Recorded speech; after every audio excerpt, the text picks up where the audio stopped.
Damai sejahtera Allah yang melampaui akal budi itulah kiranya yang menguasai hati dan pikiran di dalam Kristus Yesus Tuhan. Amin. Renungan bagi kita pada saat ini adalah sebagaimana firman Tuhan tertulis dalam Roma pasal 9 ayat 19 sampai 26. Beginilah firman Tuhan.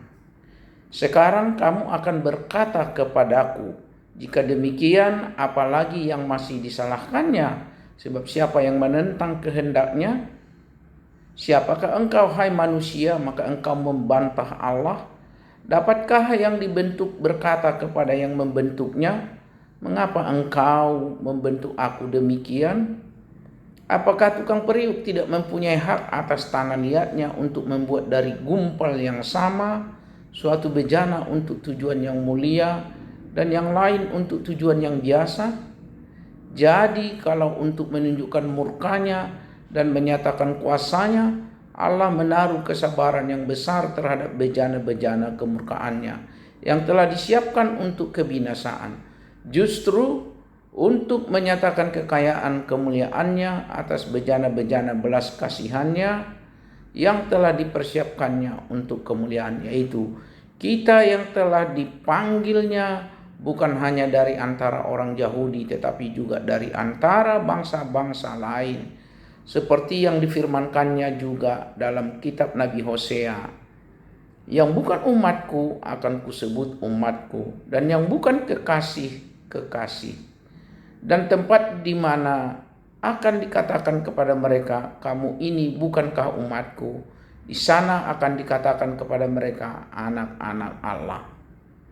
Saudara yang dikasihi oleh Tuhan, renungan dari firman Tuhan yang baru saja kita dengarkan ini memberitahukan bahwa Allah tidak memilih orang secara sewenang-wenang, melainkan berdasarkan kasih, rahmat, belas kasihan, dan keprihatinan moralnya. Semuanya karya dan kebesaran umat yang bersumber dari Tuhan terjadi ada karena kasih karunia.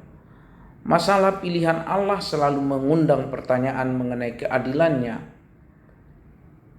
Ia memilih Israel dan menolak bangsa-bangsa lain.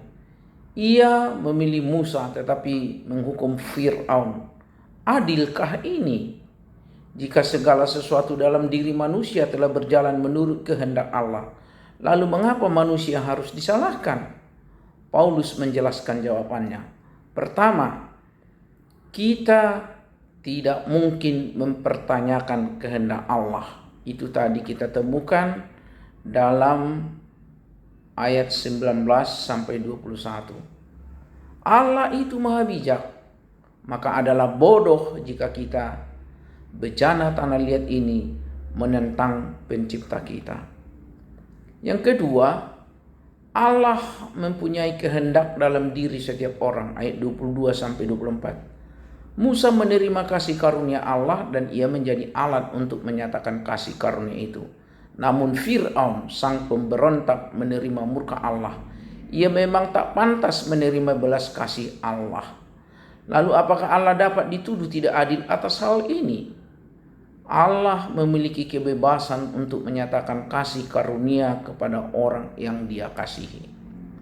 Yang ketiga, semua itu telah dinubuatkan oleh nabi-nabi. Itu di ayat 25 sampai 29. Paulus mengutip nubuat Hosea yang menyatakan bahwa Allah akan berpaling dari Israel, memanggil bangsa-bangsa lain. Itu kita bandingkan dalam Hosea 2 ayat 22. Aku akan menaburkan dia bagiku di bumi dan akan menyayangi Loh Ruhama. Dan aku berkata kepada Loh Ami, umatku engkau. Dan ia akan berkata, Allahku. Ayat 1 sampai 10 juga berkata demikian. Tetapi kelak jumlah orang Israel akan seperti pasir laut yang tidak dapat ditakar dan tidak dapat dihitung. Dan di tempat di mana dikatakan kepada mereka, kamu ini bukanlah umatku, akan dikatakan kepada mereka, anak-anak Allah yang hidup. Juga nubuat Yesaya tentang kasih karunia Allah dalam menyelamatkan sisa Israel yang percaya. Kita temukan dalam Yesaya ayat 9. Seandainya Tuhan semesta alam tidak meninggalkan pada kita sedikit orang yang terlepas, kita sudah menjadi seperti Sodom dan sama seperti Gomora.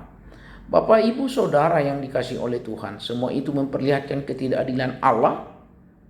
Jelas tidak. Karena Allah tidak berkewajiban untuk memilih berdasarkan perbuatan manusia atau berdasarkan rasnya. Allah tidak dapat dikatakan tidak adil bila ia memilih seseorang dan menolak yang lain. Karena ini adalah masalah kasih karunia.